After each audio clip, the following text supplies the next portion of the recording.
on down here, Mr. All right. Rudd. I don't want to step on Captain America's toes. Nope, never. All right, sorry. It's all good now. We're all set to go.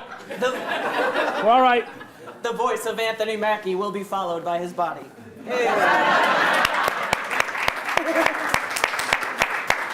We love you, Detroit. Anthony, it's not Detroit. Oh, bet. Yeah, so awkward. Hi, Los Angeles. It's Sebastian, Stan. Get on out here. I did not have You didn't have anything prepared? a city for us. It's Cap himself, Chris Evans. Oh, all right. This is fun. Couches. I thought it was going to be like a table. Right? Yes. I know, it was a surprise to us all. Real Sit on the kickback. table, dude. Sorry. Very comfortable. We're keeping it real for Elizabeth Olsen coming I'm out going to sit next. back. Everyone else is sitting forward. I'm going to sit back. I think it's a better idea. Yeah, let's just set the tone, And then I'm Real cool entrance. stalling perhaps to allow more microphones to be attached to Jeremy Renner.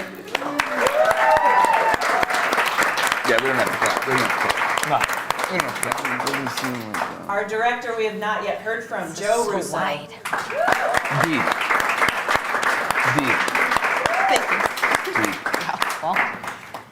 Oh. Shut up. It's a crowded couch up there. Wow. How's it going, Joe? And then welcoming back Kevin Feige.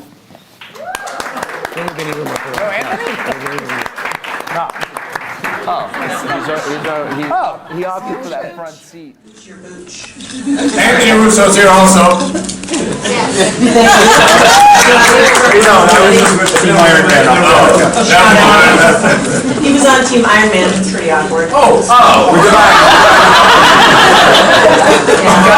We clipped the coin. Yeah, right. I mean, there's pressure, but I don't think it's anywhere near the pressure that, to be honest, the people like the Russos or Marvel feel, because it honestly is. The movies live and die based on the directors and the producers and how we've all seen phenomenal actors and great scripts that still didn't come to fruition in a good way, and it really goes to show that a good movie lives and dies based on the directors. You could have all the other pieces in place, but unless you have quality storytellers, you may fall on your face. And so, yeah, there's pressure, but not as much as you guys, so good luck. They did it. They did their job real well. That's a tough question. You're really Just putting me call on the it out. spot, What does aren't he you? suck at? Just kidding. Let's make it positive.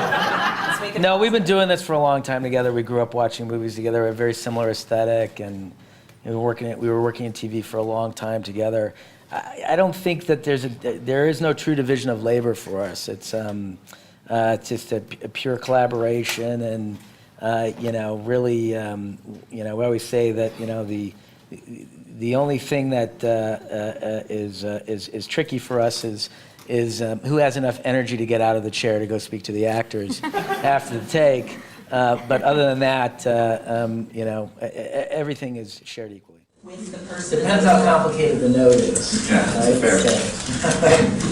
Yes, we do. Of course we do. We sit at the monitor. We're in a constant dialogue at the monitor. The two of us sit there together. And to the dismay of some of the actors who can actually hear us during a take, speaking to each other about something they're either doing really, really well or something. Stop sucking. Something that might not be working, but we do have a non-stop dialogue going at the monitor, so that by the time it takes over, we're very efficient, and also we do have a tendency, because we like to keep the energy up and don't want people getting in their heads, to shout out our directions sometimes and keep the camera rolling, and we try to give 2 or 3 words of direction and keep moving, because you can build a performance over multiple takes. You don't have to necessarily capture everything you want in a single take. You can layer it over 6 or 7 takes. Well said. They're very, very, very actor friendly. You can see how they speak differently to different actors. They understand very quickly that you're going to have a different audience, whatever you want to say. You can see they address different people different ways. But I did my contribution. I did get one say, well, Joe, Anthony, I'm pretty sure says this. I forget what Anthony said. okay, and then Anthony would come running down. From Team Iron Man, we got like this slightest bit of smack talk. That's because they're old.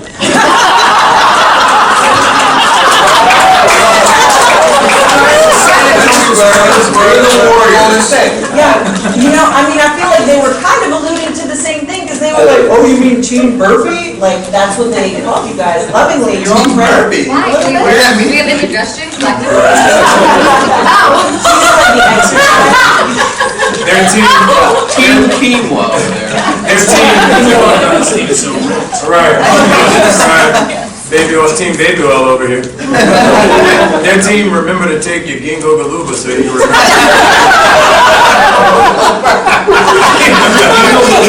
You gotta take your ginkgo biloba so I don't get my migraine.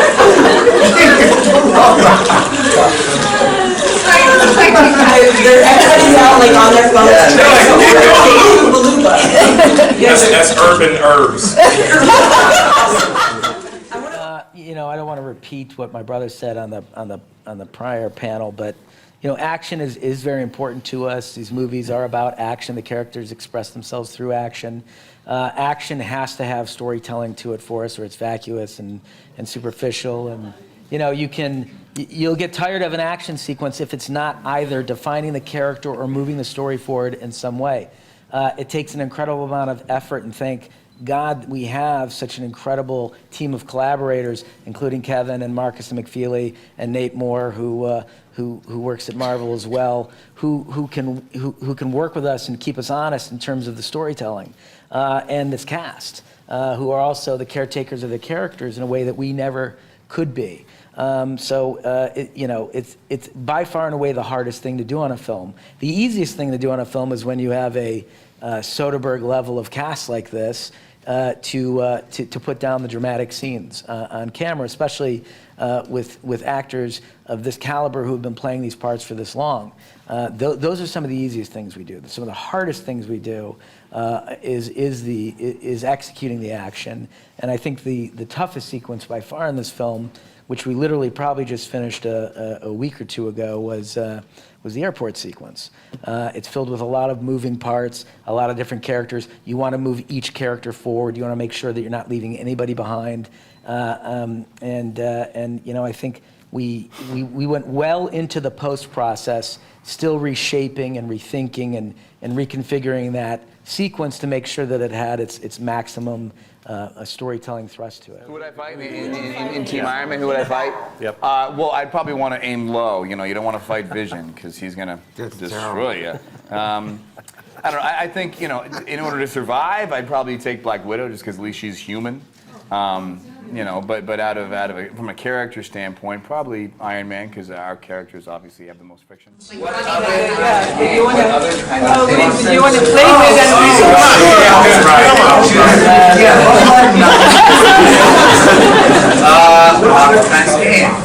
You know, I get a lot of questions when we shot that scene at the airport. Everyone kind of was like, did anyone get the impulse to play Red Rover? I'm surprised we didn't. That would be a good one. That's my answer. Yeah, it was great. I mean, it was hot. It's Atlanta in August, so I think everyone was toasty. And there's only a couple scenes where, you know, a couple shots where, you know, you might have that one 50-50 where everyone's running together, but for the most part, it's, you know, picks and pops, and you're just getting pieces. So it's a lot of waiting around, but you really have a confidence that this is going to be something special. You can see in Anthony and Joe's face and Kevin, these guys get so excited when these moments work. It's a meticulous process because it's such a grand scheme. So on the day, it's not as you know, cool and romantic as you think it would be, but there's an energy on set and an excitement that keeps you invested, knowing that it's going to be something epic. But it's hot. We'll say that. And these guys run really fast, and I'm in heels and a corset. And I really wanted everyone to slow down just a little bit. No. And I didn't get that. Slow down. No. And I just was humping those arms and falling behind and then taking off. Yeah, So I was like, I'll just get up in the air. I wish I got to do more, but I think just because of time reasons, I didn't get to do as much as I'd like. I did landings. Might have. Thank you. And that's exactly how you sounded delivering that line. You did a better job than I did, I think. I don't know. I think that was always in the script. I think this belongs to you. We sometimes would play around with lines and stuff while we're shooting it, and these guys would suggest things, and then sometimes we'd come up with things after the fact. One of the great things about having a mask is that if you think of a great joke afterward, you don't have to match it to anything, so you can add stuff even in ADR. But I think that was one that was always in there. He's being modest. Paul is like one of the great improvisers that you could hope to work with, and it is true when you have the mask, and I think that was a great benefit to us in the post process. Again, in terms of modulating the tone in that section of the movie, but we had like endless amounts of jokes that Anthony and our editor Jeff Ford and Kevin would sit in the edit room and laugh about for hours and try to figure out. It was not an easy task. Which one was funnier than the other, and he just gave us a wealth of material. No, I was just gonna say thanks. Look at him, there he goes.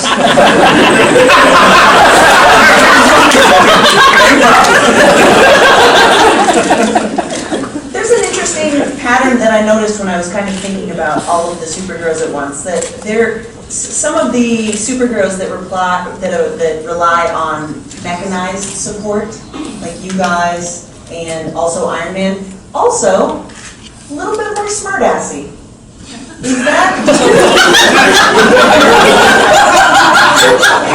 Thank you. Yeah, insecurity. Do you think that one has anything to do with the other? Being mechanized versus being a smartass, I would say. Like, rather being like smartassy mechanized versus being one of the more like genetic based. Just knowing you got it. That's what you said. Say something clever, Paul. What you think is born with it versus needing additional help. Yeah. We have to go back to that Gingo Baloo. That was a really good joke. It's a good joke. You can use it. It's not that good. It's good. No, it's really good. You know what I feel like? It kills over 50. Anthony's huge with the AARP crowd. I am. I said, no. Call, I can't remember where you at, babe. Oh, it's that bullshit. What was the question?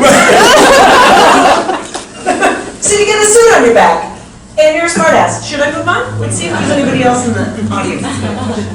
Actually, this is still following Steve, Paul, because, Spider-Man's been sort of, Spider-Man, so I was probably going to ask about Spider-Man being like one of the better parts of the movie, but I also thought your part was great. So, I'm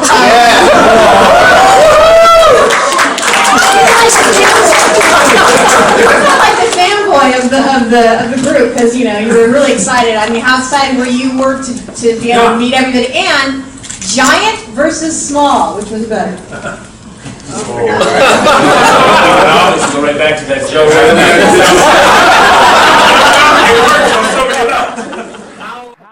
How I felt as far as being the fanboy of the group, that was not really, there was very little acting required in that scene from me. They've all worked together and done this before. I've just seen the movies. I mean, I've seen all the Marvel movies, so to be there on the day, I kind of couldn't stop geeking out about it. And I thought, oh my God, there's the shield.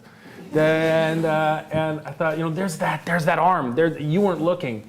And I was just like wow, there was God dang, man. And so like that kind of thing, even when I was getting the suit on, there's this area where we'd get changed and stuff, and it's like, oh, there's Iron Man's suit. Whoa, and there they all are. I did feel that excitement of what? I can't believe that I landed here. This is nuts. So it was really cool. I was the only one that you had worked with. So it was a little less impressive with the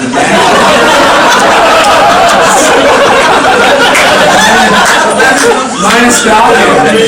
Second time around. Yeah, it was a good one. Yeah, it was cool. It's like, oh yeah, there they are, the wings are there. But, Your ass. maybe. I think it's, you know what, that's apples and oranges. You know. You say tomato, I say collard, I say ginkgo. You say ginkgo, I say There were drafts where Wasp participated in the splash panel fight, the airport battle, and the truth is, you took away the fun of seeing her suit up for the first time, of seeing her on that road to being a hero. We experienced that with Ant-Man in his own movie. We experienced that with Spider-Man in many movies, and we have big plans. And we later announced the title of Paul's sequel, which is Ant-Man and the Wasp. So we have very big plans to unveil her in her own movie, where she can be the entirety of the movie and not a moment in an action scene. They might be, but I think what I love is you're now seeing in the film medium, in the television medium, the reflection of what the comics have always been. There's always been that great, diversity of tone within the comics, and I love that we're seeing more and more of that on various screens. So is that a yes? That's a sure. Sure. Well, with regards to whether, that was always a concern, whether, the name America, whether or not that would kind of polarize certain audiences. But the truth is, the name America, I mean, what he stands for is something that's ubiquitous across the world. What he believes in, honor and morality and values, that's something you can find anywhere. But in terms of who he's been throughout the arc of his character, he's always kind of fought for the greater good. He's always kind of put the needs of the masses before his own desire, and that's exactly what's different in this film. Instead of kind of, whoops, let's put that in my lap for a second. Instead of kind of dedicating himself towards what others need, in this film he kind of prioritizes what he wants, which is a departure from what he's normally allegiant to. So I think it's again, it colors the character in a really nice way. You have a guy who's this incredibly austere and moral character. It's hard trying to find ways to make him layered and dynamic, and I think in this movie he becomes potentially selfish, where he kind of puts his own desires first, but it's rooted in family, which I think is a through line that we can all relate to. In this film. He's the one who called. I didn't write it. Talk to these guys. They wrote it. No, I think probably retirement's quite boring. And then go help a friend. It's not. And the moral compass is not far cry from Cap's sort of thinking as well. Anyway, at least that's how I see Hawkeye to be. We're sort of principled and. He owes a debt to Scarlet Witch, so and her brothers. So when she's under duress, it's a call to arms for him. Yep. That's actually one of my favorite parts of the Ultron. You and... Anyway, keep talking. I all of a sudden forgot you were here. Keep going. I think that's like a all never tell kind of moment, right? Hey, it's on you, man. Yeah, that's kind of how I feel. I don't know. That's a good question. Yeah, I kind of am on board with you that I think to some degree, I mean, this is almost like the way it is as being an actor in general. Some things, certain things you want to share and certain things you don't. I think to some degree, it's almost nice having certain parts of the character that are intimate. And ultimately, at the end of the day, these guys do a good job of fleshing out the tones that they want you to see better than we ever could. That's one of the things when I was just doing the interview with you guys, you two and Kevin and the Russos, and they were just talking about how they form these stories and form these arcs. And you really think these things, I'm kind of deviating from the question, but it just feels worthy to bring up because it blew my mind. I've been doing these for a long time now, and we were having an interview, and they were talking about how they were going to a meeting, and sometimes you think with these movies, these giant Marvel movies, any big movie where you think there's 1,000 cooks in the kitchen, you assume there's some sort of formula, some algorithm that kicks in and there's 30 people in suits being like, this is what it needs to be. But the truth is, it really is Joe and Anthony and Kevin and Nate in a room mapping out stories for so many characters, so many arcs, and they're making them real. They're making them actual fleshed out arcs and conflicts that are worthy of a film.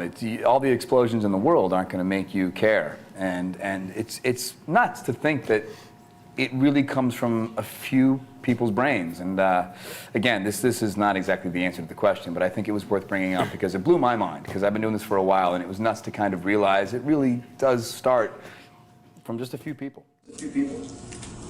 The end. Well, just to piggyback on what Chris said, I think I'm always fascinated about the same thing. It's just, for example, our writers, Christopher and Steven, I mean, it's just phenomenal to me the way that they were able to write a script that gave every character a moment, an arc, and particularly, I think they were the ones that kind of figured the temperature of Bucky Barnes. How much of the guy is back from the first movie, how much of the Winter Soldier's there, and for me, it was just sort of taking it off the page and following them, But a lot of that, I think, is determined in the writing and then also in the decisions that these guys make, And the fun part for me is I never know, where they're going to take it. So. I mean, I think what ended up happening was that she was starting to feel confident, but it wasn't about her powers, it was more about the conflict she had with making a big mistake. But I think what's interesting is every superhero has a weakness, and I've always thought of hers as she's the person who gets in her way, that she's kind of limitless. And so that's, to me, an interesting character trait. I don't know what we're going to do next, but I think of her as being like an incredibly strong, powerful person, and it's also fun because I feel like she could flip either way because of her mind. I think there are a lot of things that could possibly be played with, but I'm not in control of that. But I think this film was a lot about just conflict in general, of what's right, how to use your abilities, or whether you should or not. I think that was a consistent theme throughout the whole film. So I think it was just consistent with that as opposed to her being not confident. She is on a growth arc, and it is part of her development. It's very tricky with very powerful characters, because unless they have an internal struggle or a flaw that limits them, then they do become limitless, and then the storytelling becomes muddled and not very interesting. Yeah. If she could have stopped that fight at the airport in 5 seconds if she were at the peak of her powers. So it really has to do with her character specifically going on a journey to understand what the limits of her powers are. She makes a mistake very early in the movie that sets her back, and we'll get to see where she goes in Infinity War. Great. Hey, listen, listen, Marvel's, and I've been really talking a lot about this in press, but it really is over the course of I've been doing this for a while now, and it really is nice to kind of step back. In the first couple of years of your involvement of the franchise, you're very internal. You're scared about being the thing that's going to cause it. You're going to be awful, and you're very terrified in a very egoic manner. But as you kind of continue on the journey, you kind of realize how amazing it is what they're doing and what they're accomplishing, and how fortunate you are to be a part of it. This unbelievable interwebbing of stories, and you kind of are just so fortunate to be a part of it. And I say, keep going. Let's keep going. Let's let the wave get bigger and bigger, because it's not stopping. It's not like they're making bad movies. They're making great movies. And if you want to keep putting in this superhero box, you can. But the fact is, it's still good movies. It's good movies that they, especially the Russos, they ground them in such an authentic way. It's real humans, real struggles, real conflict, good cinematic storytelling with like a streak of superhero flavor in it. So I say, keep it going. Like, if you can keep doing it, keep doing it. It's funny you were saying that, because I actually had a moment the other day where I was thinking of when I was going up the Back to the Future trilogy, and to me, like, I feel like they're going to remember this trilogy the same way. That's how I feel. It's amazing. It's amazing that it's happening. It's unprecedented, and it's. I don't know how you do it outside of the use of the existing properties of the comic book world, and they've got a monopoly on it. They got it. They're doing it. No one else can try and copy it. You know what I mean? It's really unbelievable to try and venture out into these uncharted waters and do it so well. It's just really impressive. What was the first part of the question? Something else that I scared about. Oh, Peggy Carter. Yeah, I didn't want to answer that one. Okay, that's right. Yeah, making out. Yeah, that's the best. Yeah, that's the best. certainly has a nice element of Steve's struggle. You know, it's like when you have friends you had from high school and you try and make your friends from high school get along with your friends from college. It's this blending of the worlds, and Steve has this part of him where it's Bucky and Peggy from his old life, and then he has this new family. And this movie makes these worlds collide. And it's difficult and challenging, and certainly the loss, well, we all know the movie, right? You guys say that? Yeah? Loss of Peggy. The loss of Peggy certainly makes Bucky the last remaining part of Steve that is a part of his old self, his memory of home, of who he is before this shield, you know. It just sounds stupid, sorry. Just it's who Steve was before he, had this responsibility. They are 99 Thank years you. old. Get in there, please. just take over. I didn't know what I was saying, but it's nice to, when you lose Peggy, Bucky becomes so much more meaningful, and it really becomes. That's what motivates Steve to become selfish. You got the most selfless guy in comic books, all of a sudden saying, I care a little bit more about my relationship than what it means to you guys. And he's taking his current family. The guy's only looking to a place to stay. He's looking for home. And he's found it with his current Avengers, but Bucky's that Achilles heel. And it's impossible pitting that against his current family. And he chooses his old family, which is, again, a little bit of a selfish thing, but that's something he's never done before, and it's new territory, and it's a gray area that he has, and Joe uses this, and I love it. Steve's a very binary guy. It's this or that, and with Bucky, it becomes gray, and I think it's tough for him. He chooses Bucky. So there you go, in Civil War, Cap, he's 90, he's selfish, he loves me. He's 90, he's selfish, and he just wants to get kissed. That's all the time that we've got, you guys. Thank you so much to Team Cap.